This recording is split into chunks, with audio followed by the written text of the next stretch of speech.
Bon, ceci étant dit, aujourd'hui, je vais vous donner un bref résumé d'une première étude que nous avons menée à Beth Ariel sur le livre de Sophonie.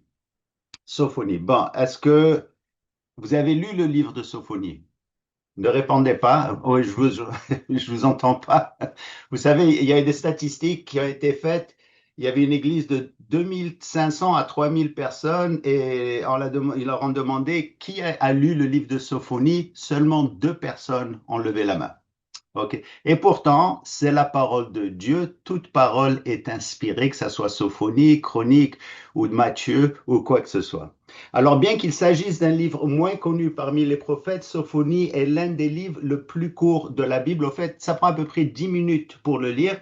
Et bien qu'il soit le livre des prophètes le moins cité, tant dans le christianisme et dans le judaïsme, Sophonie représente un message temporel qui revêt une grande pertinence pour la société contemporaine, je parle d'aujourd'hui.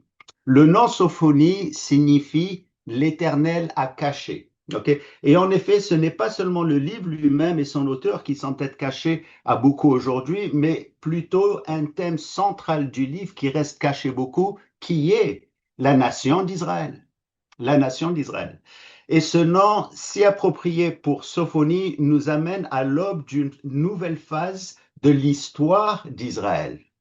La nation était sur le point de perdre son territoire et d'entamer la longue diaspora ou dispersion, si vous voulez, une période qui ne prendra fin qu'au retour de Jésus.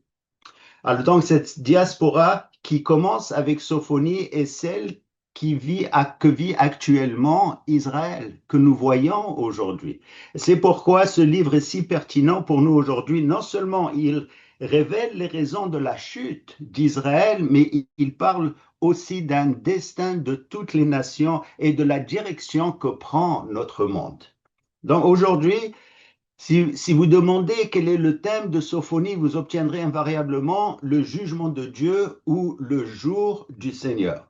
C'est certes un message important de ces prophéties, mais ce n'est pas ce qui en ressort, même pas Israël. En lisant ce livre, on se retrouve avec une image de Dieu rarement vue ailleurs dans la Bible, parce que Sophonie nous amène des caractéristiques de Dieu que nous voyons surtout dans ce livre. Par exemple, savez-vous que c'est dans ce livre où on nous dit que Dieu chante?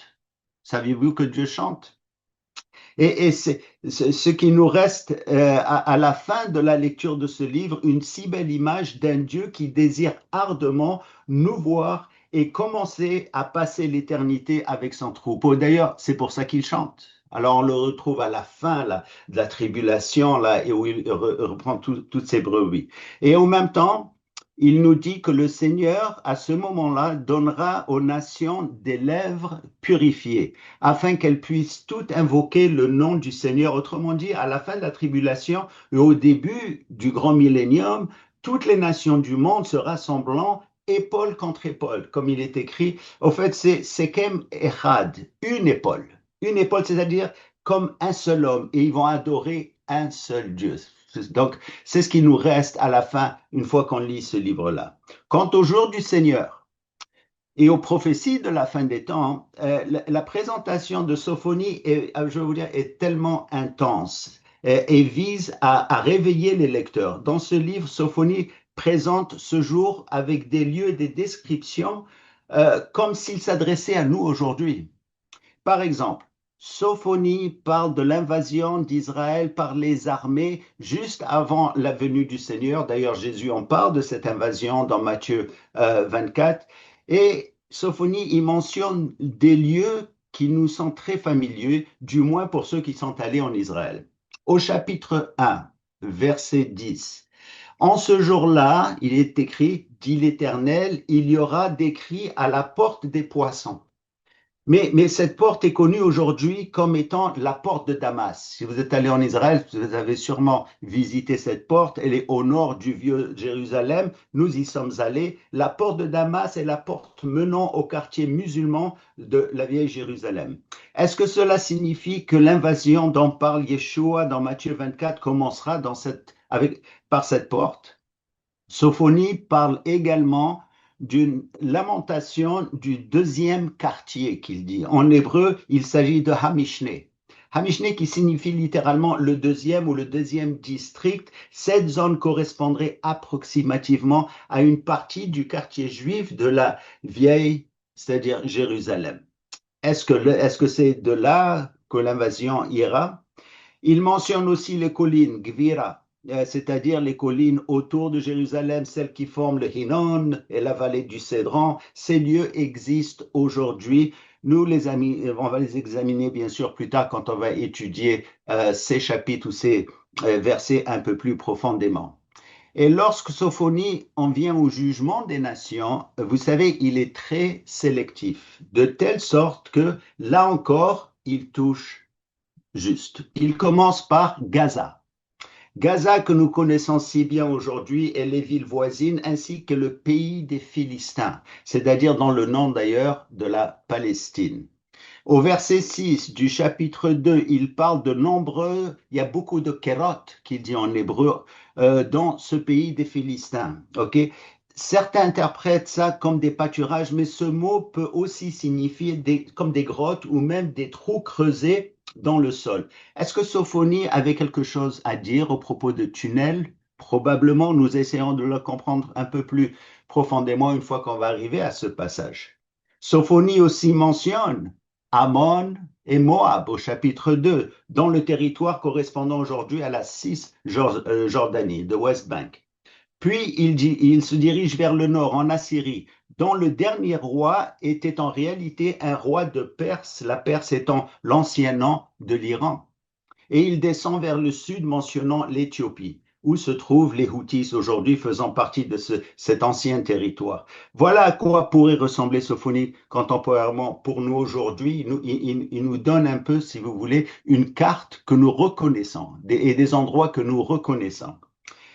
Et donc, après cette brève introduction, je vais vous amener tout de suite au verset 1 du chapitre 1. Je ne sais pas si vous avez votre Bible ouverte. Je vais vous lire quand même le verset 1. Il est assez long, enfin, par rapport à une généalogie pour le prophète. Il dit comme ça, verset 1, la parole de l'Éternel qui fut adressée à Sophonie, fils de Couchi, fils de Guédalia, fils d'Amaria, fils d'Ézéchiah, au temps de Josia, fils d'Amon, roi de Juda. Donc ce premier verset nous indique non seulement l'importance de la prophétie à venir, mais aussi le caractère exceptionnel du prophète Sophonie. Remarquez la description détaillée de la lignée familiale.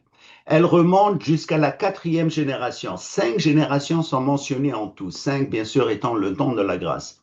Mais cette description est exceptionnelle dans la description des prophètes. Surtout quand on considère que 8 des 16 prophètes qui ont écrit des livres dans les écritures hébraïques ne possèdent aucun document familial. 6 d'entre eux n'ont que le nom de leur père et un seul n'a que le nom du père et de son grand-père mentionné. Pourtant, Sophonie remonte à 4 générations jusqu'à son arrière-arrière-grand-père, le roi Hézéchiah. Alors, qu'est-ce qui le rend si spécial? Qu'est-ce qu'il y a de si spécial avec Sophonie? S'il descend du roi Ézéchias, c'est parce qu'il est issu de la lignée royale messianique. Il est en quelque sorte apparenté au Messie. D'accord? Et nous pouvons déjà entrevoir une facette de sa grande foi car il a renoncé à l'avantage d'appartenir à la famille royale pour devenir prophète. Une mission très impopulaire, surtout en ce temps-là. Mais son appartenance à la lignée royale de Juda est significative si l'on considère que Sophonie était contemporain au prophète Jérémie, qui lui-même était non seulement issu de la lignée des Lévites, mais c'est-à-dire de la lignée sacerdotale, mais que les anciens rabbins le considéraient comme le grand prêtre à Jérusalem en ce temps-là. Le Targum du livre des Lamentations ouvre sur les mots Jérémie, prophète et grand prêtre. Nous avons donc 2 prophètes à Jérusalem, l'un issu de la lignée royale et l'autre de la lignée sacerdotale des grands prêtres. Tous 2 avertissant le peuple des calamités à venir et nous avertissons aussi aujourd'hui des guerres à venir car leurs prophéties ne sont pas encore complètement accomplies. Yeshua n'est pas encore revenu pour établir son royaume. Donc les Juifs de l'époque devaient comprendre l'importance de la prophétie étant donné que ces 2 prophètes étaient issus de familles et de lignées et de tribus très importantes. Mais ce qui est extraordinaire, écoutez, c'est que ces deux témoins n'étaient pas les seuls, l'un de Juda et l'autre de Lévi, à prophétiser à cette époque. Deux autres prophètes se trouvaient en diaspora, à Babylone, faisant la même chose et étant contemporains à Sophonie. L'un d'eux était Daniel, qui est de la tribu de Juda, et l'autre était Ézéchiel, qui était de la tribu des Lévis. D'accord? Et il y a c'est-à-dire des traditions disant que lui aussi descend des grands prêtres. Ainsi, Israël avait deux paires de prophètes de Juda et de Lévi pour les avertir parce que c'était un temps crucial. C'est le moment où Israël allait perdre, si vous voulez, sa terre, ok, jusqu'à la venue de Jésus. De plus, peu après le retour d'Israël de la diaspora, il y en a qui sont revenus avec Ezra et Néhémie pour préparer le second temps pour la première venue de Jésus. Le Seigneur parla par l'intermédiaire du prophète Zacharie et de la présence de deux témoins. On parle, vous vous rappelez, deux témoins, Zorobabel de la tribu de Juda et Josué le grand prêtre. Dans Zacharie 4,14, Dieu dit, ce sont les deux oints qui se tiennent auprès du Seigneur de toute la terre. C'était ses témoins à lui. On peut également penser à deux témoins au premier siècle. Il y a Yeshua, Jésus lui-même est originaire de Juda, et Jean-Baptiste de la tribu de Lévi. Tous deux furent également témoins. Compte tenu de ces éléments, on peut s'attendre à que les deux témoins à venir dans Apocalypse chapitre 11 pourraient être l'un de Juda et l'autre de Lévi. Cependant, et c'est très important, cette liste de prophètes, des rois et des prêtres a une application pratique.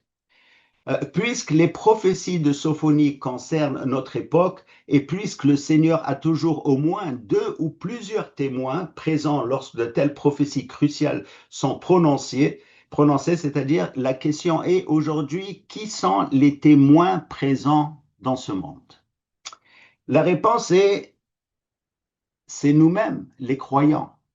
Vous êtes-vous déjà demandé pourquoi nous sommes appelés rois et prêtres? Et à deux reprises dans Apocalypse 1,6 et Apocalypse 5,10. Apocalypse 1,6 dit, et qui a fait de nous un royaume de sacrificateurs pour Dieu, son Père, à lui soit la gloire et la puissance au siècle des siècles. Amen. Pourtant, nous n'avons ni château, ni temple physique à entretenir, mais comme les prophètes, rois et prêtres, nous sommes les sentinelles, nous sommes les témoins, les gardiens, les proclamateurs de la parole de Dieu, à l'instar des prophètes Sophonie, Jérémie et de tous les autres. Donc chaque croyant, ce qu'on apprend déjà, c'est que chaque croyant a une vocation et une mission élevée sur cette terre à être témoin de la puissance de Dieu. Pour revenir aux informations au verset 1, les 5 générations sont encadrées par deux rois, Hézéchiah et Josia, et il existe un lien étroit entre eux qui est relié, à vrai dire, avec Jésus lui-même. Non seulement parce qu'ils sont dans, si vous voulez, dans la généalogie que vous pouvez voir dans Matthieu chapitre 1, mais il y a quelque chose de plus.